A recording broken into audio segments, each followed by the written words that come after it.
Hey, good morning, everyone. Welcome to Tuesday Tea.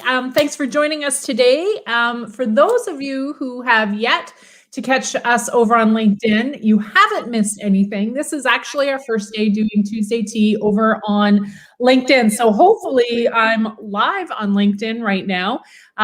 Would love to know if you're viewing from Facebook, YouTube, or LinkedIn, because we are on all the channels today. So today I'm joined by my good friend, my new friend, and we're going to talk a lot about that in this episode today. I'm joined by Michelle Griffin. Griffin is a fellow personal brand strategist. She specializes in helping leaders build their brand online and in particular on LinkedIn. She's also a podcast host, a clubhouse room moderator, a story brand guide. Michelle has dabbled in everything, and she's such an enigmatic personality. I'm so glad that I've had the opportunity to meet her, but more importantly, bring her to you today, because we're going to chat to you about all the good things about Michelle and, of course, how our worlds collided. Michelle, welcome to Tuesday Tea. I would love for you to tell my audience who it is you are and how you serve. Oh my goodness, what an introduction. I promise you guys, I did not pay her to say that. So thank you. That's the power of collaboration, right? Just hit it off with someone so like-minded. No, it's absolutely great to be here, and congratulations on your first LinkedIn Live. That's exciting. That's a topic for another day about getting there. But anyway, I am so happy to be featured. One of the things I love to do is just show up and collaborate and connect. But I am a personal brand strategist. I mostly show up in the professional services world, where I spent 2 decades in marketing and event marketing, which we have that connection to. Yes. Yeah. So now I just love helping people in the B2B, especially because they really sometimes need help with that voice and getting their content and their brand out there so they can become more personalized and capture more attention and attract their ideal customers. So that's what I do. I couple it with my story brand guide experience, all about sharing stories, making your customer the hero and you be the guide. So I do that. I love helping people with content. Showing up on LinkedIn is my favorite thing. I've met so many amazing people, including you, and on Clubhouse, right? So, Yes. So that's what I do, and that's who I am. So I'm here to help today to talk about collaboration. It's so important.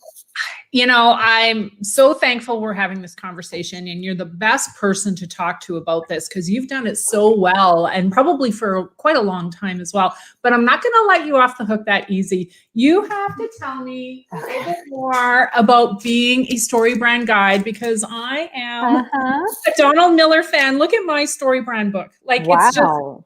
I can't even. I love him. I love Dr. JJ. Like, I love everything about the business that they've built. So can you tell me a little bit about how you became a story brand guide? Yeah, because my book on Kindle looks like that. Like, I have over there, I have my story brand hardcover. That's my pretty version. But like you, I started following them in 2017, right? Fell in love. I'm like, oh my God, I almost was like, this is who I am and what I do. Almost like, you know, when you read something where someone says it and you're like, why didn't I think of that, right? I was like, it's so brilliant. It's so brilliant because for the longest time, ever since like I was in college or high school, I've been obsessed with customer service, customer experience, putting customers first. Maybe because like you, me, we've all been dealt with like really raunchy customer service, especially from big brands. So here's this guy who shows up and just tells the world in this brilliant 7-part framework how to win in business by putting your customer first, telling the story of them and how you help them. So I just fell in love with them. And then, you know, I never thought about being a guide until one day, honestly, when I got into entrepreneurship in January, a little fast back to me, I was going to take a sabbatical, right? My birthday was in March. And then I'm like, I'm going to take a sabbatical and then I'm just going to do something. You know, I knew I was going to do marketing. Anyway, so COVID hit, right? Of course. Yeah. So anyway, somehow in the middle of COVID, crying in my own soup and worrying about the whole world, I got the idea, well, why not? You love story brands so much. Why not become a guide? And so I did. You have to apply. It's not something you do. And I got accepted. And so I did it. And I cannot tell you, the power of collaboration in that community is huge. Like, not only are you trained by Donald Miller himself and JJ and Kula and all the coaches that come and help you who've been there before. I think they're going in their, I think since 2016 is when they started certifications. Okay. There's a community of people in our Slack channel, and we are always just helping each other out. Like we look at this or we refer each other, give tips. So collaboration is so strong there. In fact, I know people who are StoryBrand guides, and they sometimes their business pivots, but the only reason they'll stay is because of the community. So that tells you collaboration, community go hand in hand. But anyway, I'm a huge fan too. So I speak your language. It's perfect. Well, and it's interesting that you say speak your language, because your personal branding coaching expertise follows a 7-part framework as well. Yes. So now knowing that you are part of the Story Brand movement, I can see where you found your inspiration for your 7-part framework. Yes. My framework, and we've shared bits and pieces about each other's frameworks. My framework is a 5-part framework, but it was also inspired by Donald's 7-part framework. So, it's interesting that both of our frameworks kind of mirror the great work that Donald Miller has done with his team. And yes, we're going to talk more about becoming a StoryBrand guide in another episode, I'm sure. But what we're here to talk about today, and Michelle segued into it so nicely, was about collaboration. And I think we're going to set the stage talking about collaboration, about talking how you and I got to collaborate, which was through Clubhouse. It's the word du jour. It's the app of the day. It is where all the iPhone users are hanging their hat, and that's where you and I met. Tell me about your early days on Clubhouse and how the collaboration momentum kind of started for you. Yeah, no, and I will definitely do that. But I don't know if you read, but Sunday in their town hall, newsflash, they are testing right now an Android version. Like they're beta testing it. So it's imminent. So for all those people needing Android. Okay, so early days, it sounds like, like they laugh like the early days of the internet. Well, the early days of Clubhouse, I think it started last March 2020, and then it got big, and I started hearing about it for a while in articles and stuff. And so finally, I remember it was the day after Christmas, and I was sitting around kind of bored, and I'm like, I want to join Clubhouse, but I don't have an invite. So I did I went in the hashtag on LinkedIn, and someone was talking, and I just said, hey, if anyone has an invite, let me know. And here's an example of today, how we're talking about collaboration. It's connection, and collaboration leads to community. But anyway, so this, I don't even know if we were connected, but shout out to Corey Corrales, my friend Corrales, he just DM'd me, and he's like, hey, I have one. Do you want one? I'm like, oh my gosh, yes. So anyway, so we bonded, and then he and I started talking. And then here's the thing, that was December 26th. We both joined. You can go in your Clubhouse bio and see when people join. And so the very next week, the first week of January, we started along with Fast Fact, Beth Granger, who is speaking tomorrow in our Clubhouse. She and Mildred Talabi, we all started for the month of January. We had 4 weekly Clubhouses on bringing Clubhouse and connecting Clubhouse and LinkedIn. And so we started collaborating from that, and then it just snowballed. It's basically a snowball effect, I like to say. So, and then it led us to me starting with Nate and I, then started another Clubhouse where I think it's like the 6 degrees of social media, Clubhouse, LinkedIn, right? Then you and I met. I think you attended our personal branding Clubhouse a couple times, right? And we connected after that. Is that how it started? Yes, or it was under TLB as well, because we're that too. Yeah.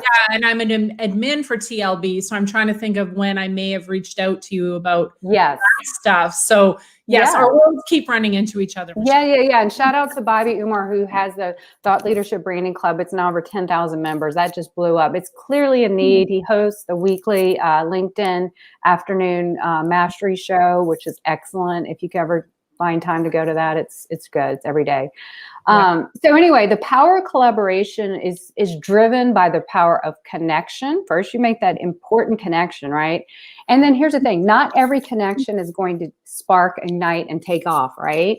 But somehow when you just start connecting with people, you find that fit, because we're not going to be a fit for everyone. But when you do, you latch onto it, you start that discussion. I think I'm jumping ahead on your questions here. Okay. And then you develop a community that way. So anyway, so that's the backstory of how how we started meeting. We met, right?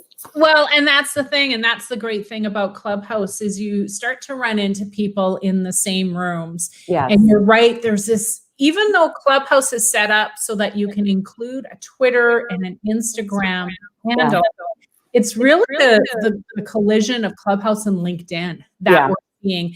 And that's, you know, Bobby Umar, of course, talks about LinkedIn every single day for 2 hours with other LinkedIn experts. He's not alone. But, you know, that's, I think, where we're meeting a lot of people. In fact, one of our lovelies, Claire Carroll, that's where we ran into her is through Claire. the CLB room and now on LinkedIn. And Claire, and a shout out to Claire, I had a question about LinkedIn video that both she was doing and yet another Clubhouser, Mark Waldron, was doing. And Claire let me call her on, I think it was a Sunday, Claire. Nice. We talked for 10 minutes, but it was, actually it was a closed Clubhouse room. It wasn't a phone call. Okay. It was a closed Clubhouse room because she's in the UK. That's right. Yeah. That's the amazing thing about Clubhouse is we're meeting and connecting with people across oceans that we never would have had opportunity to connect with before. In fact, I sat in Mark's room this morning. I'm going to do a LinkedIn post about Mark later this week. Spoiler alert, Mark Waldron, that's coming. I mean, these are people that 2 months ago, I didn't know their names. I didn't know how fantastic and special they are. And Clubhouse had the ability to bring us together in a way that no other social media platform has. And anyway, so for those of you who are thinking about Clubhouse, if you want to be active in collaborating, Clubhouse right now is such a powerful platform to do it because it brings together groups of like-minded individuals who talk about a certain topic, right? So if you want to talk about basket weaving, you can find those people and boom, instant community, instant collaboration all around your passions and interests. So anyways, you and I are both passionate about Clubhouse. I know there's a lot of people who have had mixed reviews about Clubhouse. I think, you know, Clubhouse has the opportunity to suck a lot of time out of your day. But if you're intentional about wanting to meet someone, that is where the return really lies. And that's, of course, how you and I came to know each other. So for those of us in business, and we can talk about Clubhouse or we can even talk about LinkedIn, why are collaborations so important for us as business leaders? Oh my goodness, that's such a great question. Well, first of all, in the Clubhouse world, like you said, you can go either to learn, to meet, to network. You can pick your point. You know, you go, you see a topic of a room, and in the professional setting, I have met so many amazing, smart people there who are there so kind. So you can find people and then you instantly hear their voice. You don't see them like we're doing now. And you can see, oh my God, there's something about them I need to connect. And that's the most important thing. You're going to see someone, they spark your interest. This is what I always do. Even when I'm hosting or attending, I screenshot their bio, right? Because especially on LinkedIn, there's no direct link, which hey, Clubhouse, please add a LinkedIn link. I mean, more than Twitter, come on. Anyway, most people, I'd say like 90-something% of the people there that I see, they put that LinkedIn thing. So I'll screenshot it. And then that's the beauty of it. You're like following up, hey, that's what I do. I'm like, hey, it was so good to have you on stage, or come talk, or I heard you talk. I love whatever. And people are always so warm and friendly. And that's one way. And my purpose is just to go on Clubhouse is to educate and network. I'm never selling, but that's my whole philosophy in LinkedIn. When you give and you show up as a personal brand, you're going to have people come to you. You don't have to chase after them. That's the goal, right? Because you're showing up to give and help. And anyway, so collaboration is important because you're going to find the like-minded people who you're going to bond with, who are going to help you to help others. So you're getting that collective force of people who are like you or can help you, or, you know, teach you. I mean, whatever your goal is, you're going to find the power of force, a community. And it's almost even not even a community. I think it leads to community because you're going to be collaborated with them who can help you. Like you and I are helping, you're now co-hosting the Clubhouse with us, but also you can connect me to your people. And so it just grows that community, right? So it's connection, collaboration, community. I think that's the power of it. It's a trio if you think about it. I love that. I'm writing that down: connection, collaboration, and community. Yeah. Well, and as whether you're an entrepreneur leader or you're even a business leader in an organization, what COVID has done is it's put us all in silos. We now no longer have that team atmosphere that we had in an office per se. As entrepreneurs, we've always lived in silos. So collaboration was always, I suppose, part of our recipe for success is to find those like-minded individuals that can complement what it is that we do. But for business leaders, collaboration is key more than ever, because you don't have that opportunity to be in your office setting and bounce ideas off of the person in the office next door. I suppose you could do it in Zoom, but platforms like Clubhouse at least just give you a different kind of platform to do that kind of collaborating and networking. And the collaboration with your immediate peers in your office is one thing. Again, going back to Clubhouse, we sound like a Clubhouse commercial, and we really are. We do. It's so true. I mean, it's helped us tremendously. Well, and it's introduced us to complete strangers. And again, if you look at LinkedIn, prior to Clubhouse, we all had the people on LinkedIn that we looked up to as being LinkedIn leaders. And I know you've had a similar experience, Michelle. Clubhouse has opened up the world to literally hundreds more LinkedIn leaders. There are literally hundreds of LinkedIn leaders doing phenomenal work on the platform. And so our world has opened up to get those ideas, and they're sharing their ideas. They're literally, here's a content format that worked really well on my post today. Here's an experiment that I tried though that didn't, the results weren't great.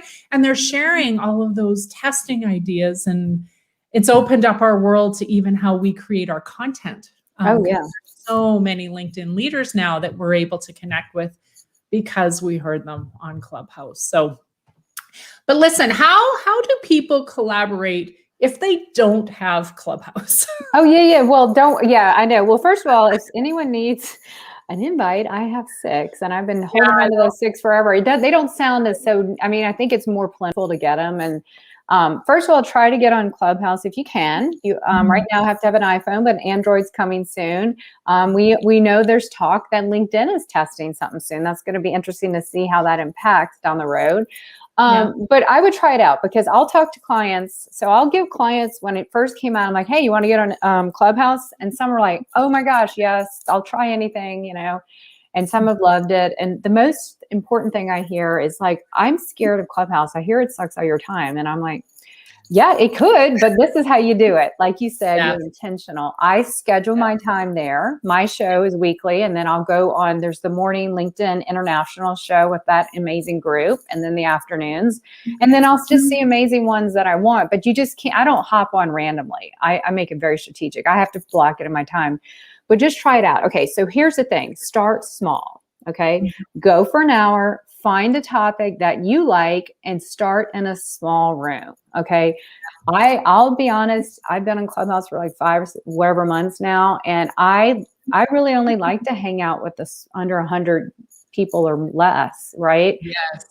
There's been thousands of rooms, so much like when Elon Musk and Mark Zuckerberg were on locked out rooms, they'd set up backup rooms. Well, to me, you're just an audience. You can't really participate, but when you go in a smaller setting, they're hopefully very encouraging, right? They moderators, they want you to come up and talk and contribute, right? Because I look at Clubhouse as a contribution, a two-way street, not just someone performing or talking head, right? So seek those out, and then network with people on it, if you can.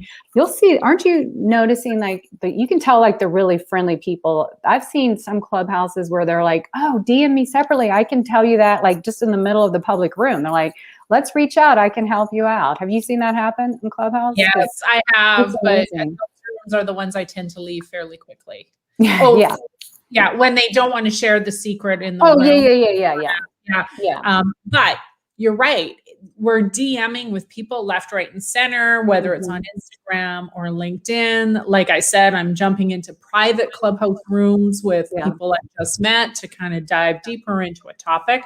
So before Clubhouse, I never would have had that opportunity to DM people, right? Exactly. It brings another dimension because, I've been in rooms that are like, oh, I'm hearing you talk now. That is great. Now you go up on LinkedIn and people can read my content, maybe see a video, but more so in content, written content, they don't really know me, how I sound, how I interact. Hopefully I sound friendly and approachable, but you can't get that across in the written word, right? But on Clubhouse, you can. So they feel like it's a faster way to get to know you, and hopefully start to like you, so.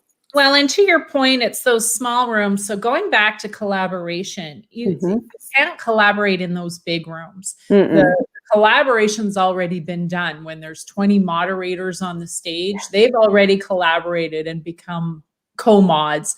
And so the opportunity for us to collaborate as an audience member is pretty slim. But in the smaller rooms where you get up on the stage, you offer insights or a question, that's where the collaboration starts to happen. And that's where, I don't know, it's just a more welcoming environment for you to share what it is that you want to share. And of course, ask direct questions of other people.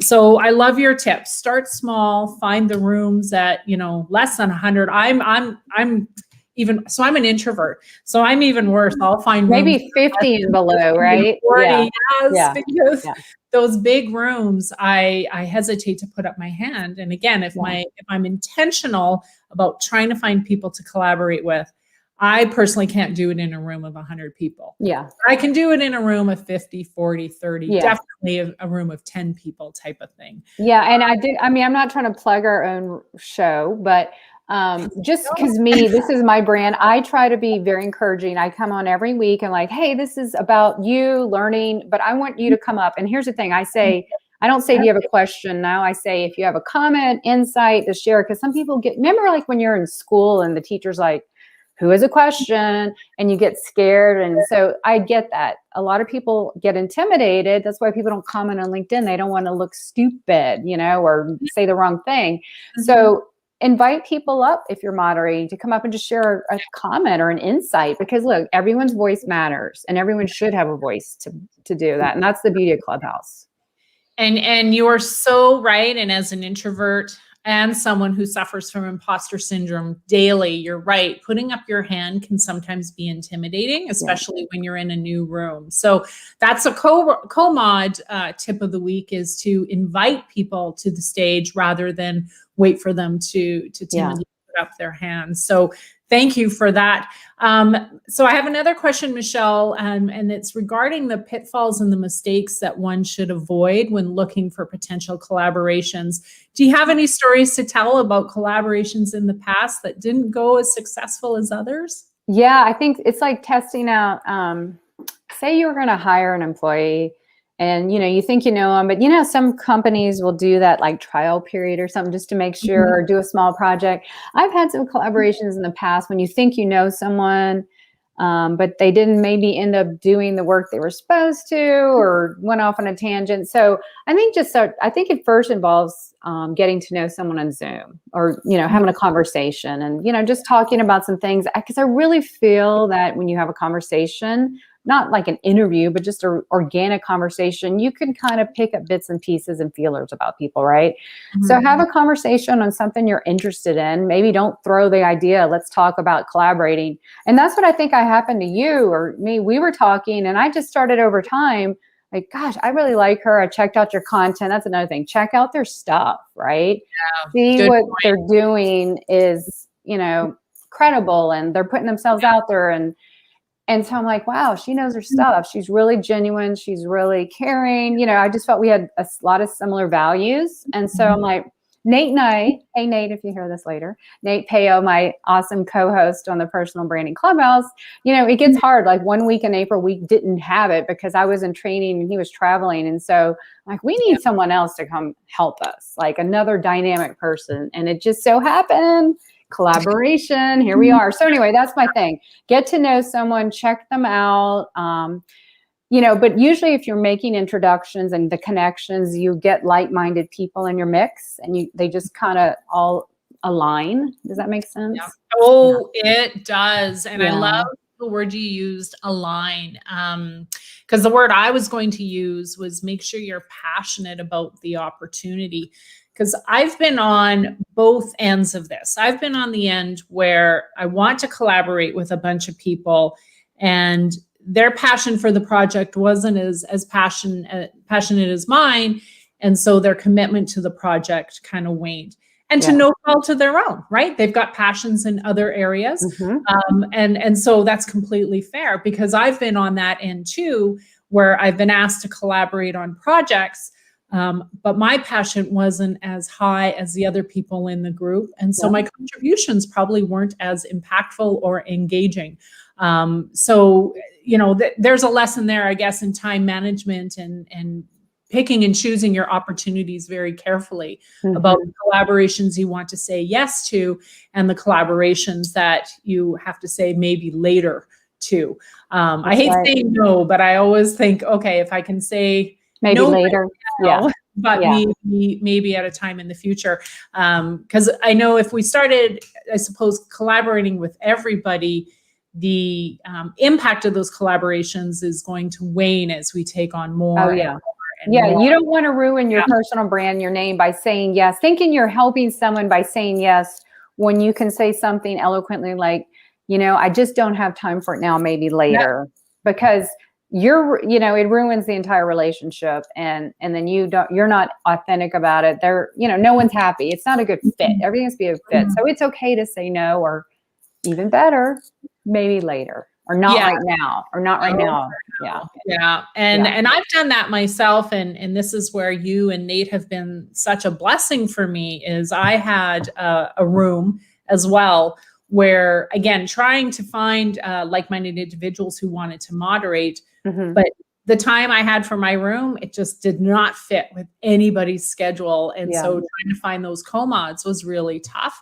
And plus they probably had other commitments, which is fair. They all mod in other rooms. I only wanted to work with people who had some mod experience. So they're already tapped out on Clubhouse and so on. So I'm looking forward to the Android onslaught, because I think there's potential to find even more people who might be hungry and anxious to learn how to moderate rooms, especially around this topic. So my room is actually on a hiatus now that I've joined forces with you and Nate, because the room I did with you guys last week was probably the most energized I had felt on Clubhouse in a long time. So I'm excited to do that with you. Well, you were a guest speaker last week. And so, and then we did that 10 mistakes not to make a personal brand, and that went well. And then, you're going to be our and then should we plug now? This isn't a promo, but I plugging Clubhouse.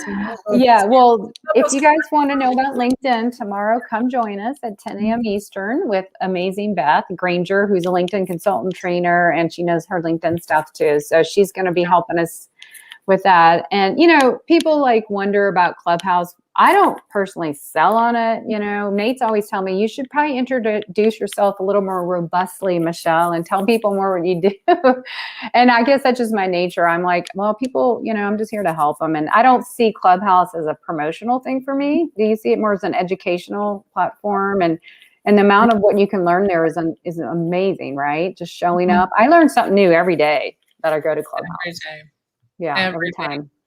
And I think that's why you and I get along so well, is I'm terrible at the sale. And my best friend who's in my industry, she's told me that. She's like, Leanne, you just got to ask for the sale. I'm like, nah, they'll buy when they're ready. Well, it comes to you, right? I've got a good inbound thing coming. So my strategy is just show up, be yourself. The right people who are fit and see that you can help them will come. And that's always worked for me. I'm not saying that to brag, but I'm not a pushy salesperson, because I feel like I sell myself through my content and, on me.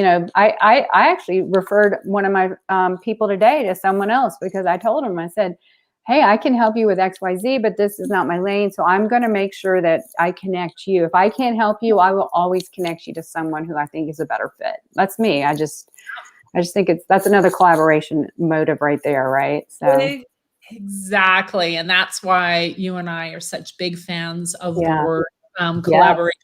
So before I let you go, Michelle, you're right. We've got a few things to kind of to promo. So to recap, tomorrow morning, 7 a.m. Pacific, 10 a.m. Eastern, Personal Branding Clubhouse on Clubhouse is talking with Beth Ranger of LinkedIn. This room falls under the Thought Leadership Branding Club, which is 10,000 followers strong, led by our fearless leader, Bobby Umar, who started this club a few months ago and has grown it to 10,000 people.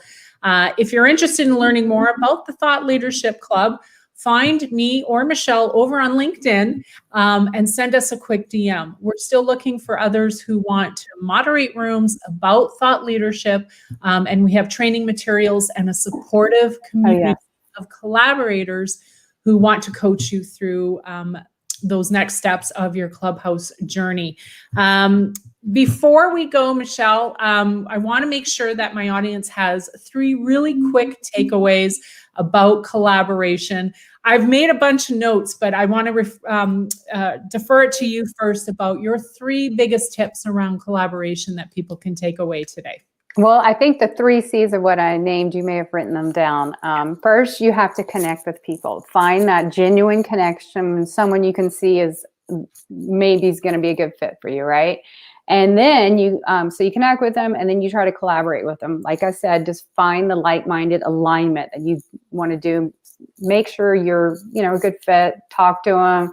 Look out their stuff. And then the third one is start building a community around it. Start building referrals, growing those partnerships. It is a snowball effect. All right. So the connection, the collaboration, you're just going to grow community, on LinkedIn, on Clubhouse, online, and just offline, or just in general, just a community of people that you can have in your back pocket. That can be friends, referrals, clients, you name it, just got your back. So don't give up on the power of the small things that add up to big things. Because I would like to add only one thing to that, because I love the 3 C's. I have a 4th C to you. Oh, good. And it is the call to action when collaborating with someone or meeting someone to find out where you can start collaborating. Make sure that you are documenting that conversation with them. Make sure you're documenting a follow-up time, because a lot of collaborations, at least in my experience, they didn't start with that first conversation. They started in subsequent conversations, or as our careers built, then the opportunities started to snowball. So especially when you're having that first initial meeting with a potential collab, if the collab isn't there right off the bat, don't give up on it. Put them in your CRM or in your Outlook, whatever you do to manage your contacts, and follow up with them in a month's time and see if there's any opportunities that might arise after some time has passed. So that's my 4th C for us, is that. No, that's perfect. That's so true, because timing, it doesn't happen. It's a gradual thing. So great idea. Yeah. So 4 C's. Timing is everything. So timing might not work today, but it could work 6 months from now. As both of you kind of build your careers. So there's a good post for you for LinkedIn. I'm always telling people, good post, good content strategy here. There's 4 C's for you for your post sometime as a follow-up. Oh, I will do it. And Bobby's the worst. He's like, make a post on that. Make a post on that. That's why I tell people, have events on LinkedIn Live and Clubhouse, because you're going to get content from it, right? And then just help more people who couldn't show up for it. So that's all about repurposing. So anyway, you were amazing, Leanne, and I thank you so much for hosting me. I have my tea here too. I'm a big tea person. So do you mind if I ask, what tea are you drinking today? I am drinking an herbal mint tea. So after lunch, I always have mint tea in the afternoon to help me and then in the morning I drink a high calf tea and wake me up. So I'm not a tea snob. I'll pretty much drink anything, but definitely got to have the caffeine in the morning though. Yeah, well, I'm still on caffeine because it's just coming up to lunch hour here in BC. Right. So I'm on a tea. It's called S'mores Chai from David's Tea. David's Tea is a Canadian company. They do have stores in the US. I don't know if you've seen them. I'll have to try it out. Yeah. They're my favorite. Anyway, S'mores Chai, it's exactly what it sounds. It tastes like marshmallow and chai. No, that sounds great. Yeah. Well, I'm glad that's another thing. We love tea together. Well, thank you so much. And I will be talking to you tomorrow morning, bright and early, your time, in the Personal Branding Clubhouse. So thanks again. And I can't wait to dive in. So you've been awesome. Thanks, everyone. And Tuesday Tea returns next Tuesday at 11 Pacific. So watch for that notification coming out in the days ahead. Special thanks to Michelle. Make sure that you follow Michelle on LinkedIn. She is Michelle Griffin, Griffi. With a B in it for brand. Yes, you're right, with the B. Michelle B. Griffin. Unfortunately, Michelle Griffin was taken in 2008. So yeah, it happens. It happens, yeah. Michelle Griffin on Clubhouse. Yeah. Yes, and she's the sunny yellow profile picture. Yes, so that's if right. you see the sunny yellow, that is this wonderful Michelle. And we look forward to seeing all of you tomorrow in our Clubhouse room at 10 a.m. Eastern. Thanks for coming today, everyone. Right. Thanks for making this LinkedIn Live, my first LinkedIn Live. Yay, you did great. You did awesome. Thank you, Leanne. It's been a pleasure. All right. Bye. Bye.